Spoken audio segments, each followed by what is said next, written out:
This story is called The 11th Hour, A Curious Mystery by Graeme, and it starts this way with a special invitation. A book is read, a story ends, a telling tale is told, but who can say what mysteries a single page may hold? A maze of hidden codes and clues, a clock at every turn, and only time will tell what other secrets you may learn. So the invitation, dear listeners, dear readers, please come to my fancy dress party and help celebrate my 11th birthday on 11th November at my place. Signed, Horace. This story and these illustrations were created by Graeme, who's from Australia and has a fantastic webpage that you can explore and read about his many, many books. When Horace turned 11, he decided there should be some kind of celebration. For my friends, he said, and me.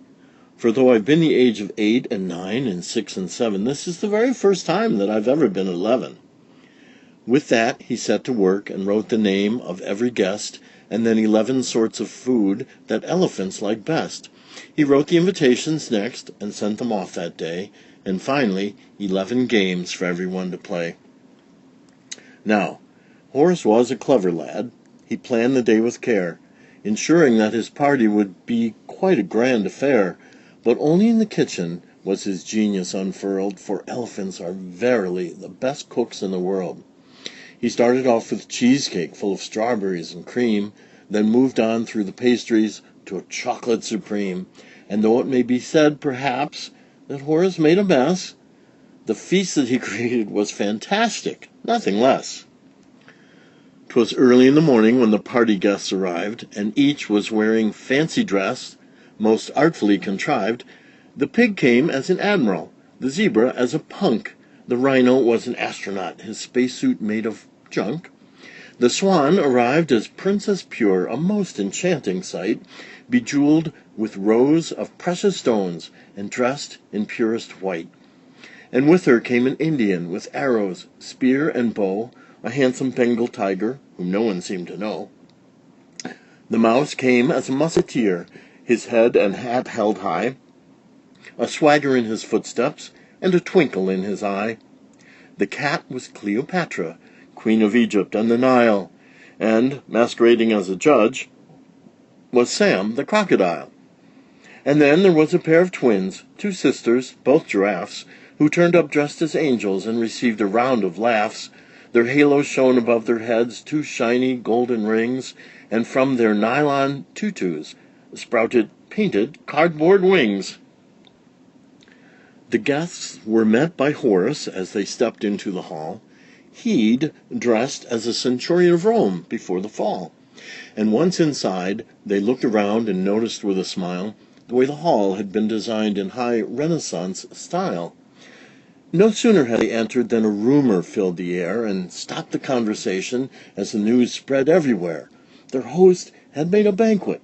It was huge, immense in size, and one by one the guests were drawn within to feast their eyes. For there upon the table was the feast that Horace made, a wondrous spread of cakes and buns and jugs of lemonade, and in its midst a centerpiece of grand design was placed that left no doubt young Horace had superb artistic taste. But if the guests had hoped to eat the banquet there and then, they soon found out their host had plans for what they'd eat and when. For Horace told them firmly not a crumb would they devour until the time that he had set, the 11th hour. The games began at 8:05. A sack race marked the start, with sacks of every size and shape, so everyone took part. They set off at a cracking pace, with Eric to the fore, but close behind the others hopped on Trotter, Hoof, and Paw. They raced across the croquet lawn, then up towards the house. But as they reached the halfway point, the pig tripped on the mouse. He landed with a heavy thud, and several others fell. But Kilroy kept his balance and went on to win as well. The ballroom was the venue for the second party game, but though the rules were simple, no one seemed to know the aim. They charged around a ring of chairs beneath the chandeliers while Sam played Mozart's Magic Flute and British Grenadiers. And one by one the chairs became just piles of splintered wood. The guests were all agreed that this new game was jolly good. Then, as the final chair collapsed, they stopped and checked the score. And since no one had won at all, they all settled on a draw. The pig procured a pack of cards, and soon a game began. But unbeknown to all the rest, the admiral had a plan. For Oliver won every trick. His conquest was complete. A string of luck? Or could it be the porker was a cheat? A little later in the day, some guests played snakes and ladders upon a board that squirmed and turned with pythons, asps, and adders. The board was set, the race was on, the game had just begun. Then Thomas went and ate the dice, so no one ever won. A cricket match was organized for those who knew the game. The twin giraffes had no idea, but fielded just the same. But Oliver, a boastful pig, had made it understood that when it came to batting, he was really rather good. The tiger donned the keeper's gloves and crouched behind the stumps, and waited for a chance to show his skill at leaps and jumps. The pig went for a mighty swing, but only clipped the ball, and Maxwell leapt and caught him out. Pride comes before a fall. The cricket match had finished when the zebra took his cue and challenged tiny Kilroy to a game of pool or two. But Kilroy's skill was quite immense for somebody so small. Though Eric thought he'd win hoofs down, he didn't pot a ball. The other guests enjoyed a lively game of blind man's buff, with Piggy in the middle. You would think he'd had enough. He blundered and blindfold round the room, and groped and grabbed and gripped, while all the others squealed with joy, and dodged and ducked and dipped. A tennis match was underway a little later on, with Crocodile and Tiger versus Elephant and Swan. The elephant was shaky. It appeared he'd lost his nerve. The score was 40-30, with Crocodile to serve. Sam tossed the ball into the air, then struck it with such force that Horace didn't see it start upon its fateful course, and sure enough, it hit poor Horace square upon the head. "Game, set, and match!" the tiger cried. "That's life," poor Horace said. And meanwhile, midst Egyptian columns, row on silent row, a seeker searched while others hid, a game that all will know. But though her eyes were large and bright, the cat's success was small, for while she searched with utmost care, she found no one at all. And far above, upon a hill beyond the tennis court, the rhino and the zebra sat in silence, deep in thought. They studied every rook and pawn, each king and queen and knight, then both agreed it looked too hard, and quit without a fight. The final game was tug-of-war, 2 teams of equal weight, but every mind was on the feast. The time was getting late. The rhino slipped, the game was lost. They cared not in the least, for finally the hour had come. 'Twas time to eat the feast. "My friends," said Horace to his guests, "my friends, lend me your ears, for now it is that I, your host, have reached 11 years." But if he planned to make a speech, his virtues to espouse, he missed his chance, 'cause everyone took off towards the house.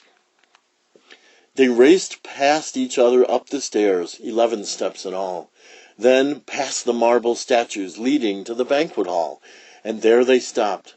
Nobody spoke. They stood in disbelief, for all the food had disappeared. "Aghast!" they cried. "A thief!"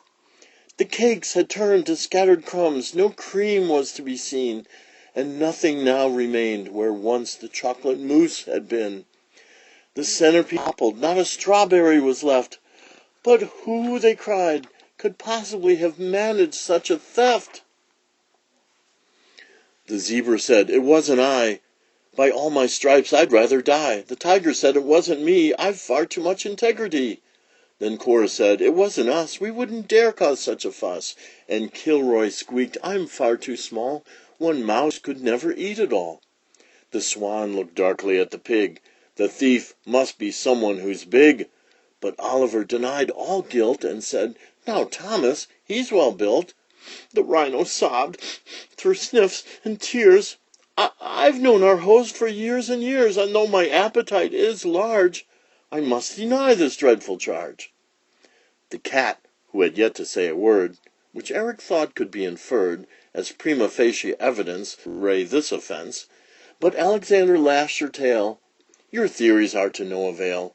We cats do not steal others' food. It's wicked, bad, and very rude." The judge was next. "I too deny, although I have no alibi, all blame for this horrendous crime." He waffled on for quite some time. "I'm not the kind of crocodile to fake a tear or force a smile. My countenance is plain to read. My friends, I did not do this deed." The mystery was curious. The guests were at a loss. But Horace had initiative. He showed them who was boss. "The feast is gone. We can't change that. But now it's clear to see that what we need is cheering up. Just leave it all to me." He rushed into the kitchen and was gone for quite a while, then re-emerged with sandwiches, a flourish, and a smile. "This lot is not as fancy as the birthday feast," he said, "but 11 times as healthy, 'cause it's made with wholemeal bread." Then, as they sat and ate their lunch, there came one last surprise, when Horace asked for everyone to kindly close their eyes. And there it was, the birthday cake! The guests all clapped and cheered. He'd kept it in the kitchen, and it hadn't disappeared. And so they picnicked on the lawn until the evening fell, and everyone left satisfied. The day had finished well. But in the end, although the thief was someone they all knew, they never found out it was who stole the feast. Can you? With a little close observation and some simple deduction, it is quite easy to discover which of the 11 animals stole the feast. Look carefully at the pictures, and when you think you know who it was, use the first letter of that animal's name to decode the panel below. If you think the thief was, say, Maxwell, then call M the letter A, and go on through the alphabet, so N equals B, O equals C, and so on. In this way, you can decode the hidden message below, which will tell you who stole the feast, and more importantly, how it was done. And don't be afraid to get a grown-up to help you with this. Here is the secret message that you must try to decode. And there are some special pages here at the end of the 11th hour. This is called the Inside Story, and it's top secret. A whole bunch of extra information begins with a letter from the author, Graeme. And then there's comments on each of the illustrations. Comments on those illustrations continue until you're all the way through, even with comments on the very last page. And the solution is there if you need to check yourself. Even a special page on locations of the mice. And because doing that might seem difficult with the way the pictures are reproduced here, go back to Graeme Bass's website here as it looks, and you will find the 11th hour in an interactive format where you can go carefully through page by page, read everything, see everything very clearly, and have a great deal of fun. So, Graeme Bass invites you to go through his book a second or a third time and look for all the clues and solve the mysteries. And although you can spend a lot more time with this book if you want to, this has been The 11th Hour, A Curious Mystery by Graeme Bass.